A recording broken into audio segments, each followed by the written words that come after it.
fiscale, bienvenue au Liechtenstein. Depuis l'an dernier pourtant, le ministère des Finances français enquête sur des comptes qui pourraient avoir servi ici au blanchiment de fraude fiscale.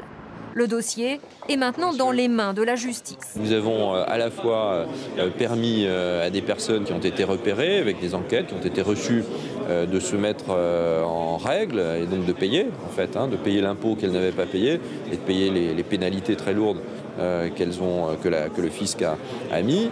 Et puis de l'autre, il y a quelques dossiers, 3 dossiers, qui ont été transmis à la justice parce que le fisc n'avait pas les moyens d'enquêter. Et selon le Parisien de ce matin, ces dossiers concerneraient 3 fleurons de l'industrie française. En fait, la fraude fiscale reposerait sur un système de fondation domicilié au Liechtenstein. Une fondation, c'est-à-dire un groupe de personnes qui ouvrent un compte dans une banque. Certaines de ces personnes seraient liées à l'entreprise fautive. Ça veut dire que l'entreprise ou la personne n'apparaît pas en nom propre.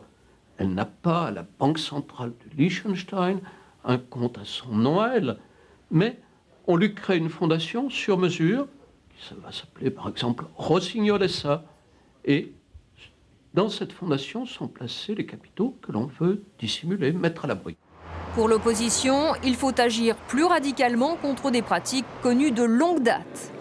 Si on veut vraiment couper les paradis fiscaux, il faut arrêter de prendre des mesurettes, il faut que l'État français interdise, avec un délai, il faut qu'il s'organise, aux banques et aux établissements français d'avoir des sièges dans les paradis fiscaux, d'avoir des antennes dans les paradis fiscaux.